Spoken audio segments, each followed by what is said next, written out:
திருப்புவனம் இளைஞர் காவல் மரண வழக்கை உடனடியாக விசாரிக்க வேண்டும் என தேசிய மனித உரிமை ஆணையத்திற்கு நயினா நாகேந்திரன் கடிதம் எழுதியிருக்கிறார்.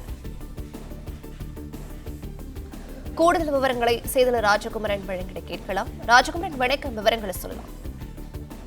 சிவகங்கை மாவட்டம் திருப்புவனம் காவல் நிலையத்தினுடைய விசாரணைக்கு அழைத்துச் செல்லப்பட்டிருந்த இளைஞர் அஜித் என்பவர் காவல்துறையினர் தாக்கி உயிரிழந்திருக்கின்றார்கள் என்ற குற்றச்சாட்டிலே காவல்துறையினர் மீது கைது நடவடிக்கை உள்ளிட்டவெல்லாம் எடுக்கப்பட்டிருக்கக்கூடிய நிலையில்தான் பாஜக மாநில தலைவர் நயினா நாகேந்திரன் இந்த கடிதத்தை தேசிய மனித உரிமைகள் ஆணைய தலைவருக்கு எழுதியிருக்கின்றார்.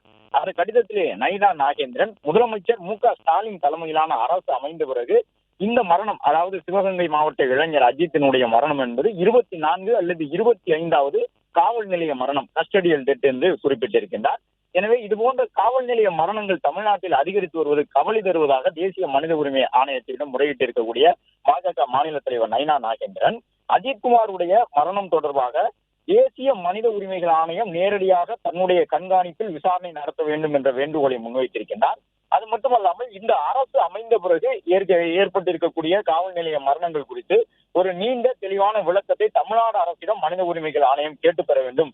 கிட்டத்தட்ட 24 அல்லது 25 பேர் இந்த அரசில் உயிரிழந்திருக்கின்றார்கள் கஸ்டடி எடுக்கப்பட்ட பொழுது என்று குறிப்பிட்டிருக்கக்கூடிய அவர் அது தொடர்பாக தமிழ்நாடு அரசு எடுத்த நடவடிக்கைகள் என்ன என்பதை விரிவான அறிக்கையாக நீங்கள் கேட்டு பெற வேண்டும் என்று வேண்டுகோள் விடுத்திருக்கின்றார். அது மட்டுமல்லாமல் தமிழ்நாட்டில் காவல் நிலையத்தில் விசாரணையின் பொழுது காவலர்கள் தாக்கி உயிரிழந்த அனைவருடைய மரணத்திற்கும் உரிய இழப்பீடு வழங்கக்கூடிய விதமாக உயிரிழந்தவருடைய குடும்பத்தினருக்கு அந்த இழப்பீடு மற்றும் மறுவாழ்வு நிதிகள் எல்லாம் வழங்கப்பட வேண்டும் என்று குறிப்பிட்டிருக்கின்றார்.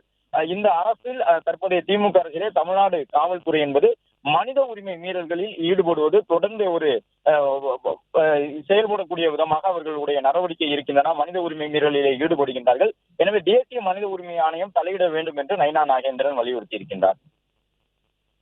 பிளே ஸ்டோர் மற்றும் ஆப் ஸ்டோரில் இருந்து பாலிமர் செயலியை QR கோடு மூலம் பதிவிறக்கம் செய்யுங்கள்.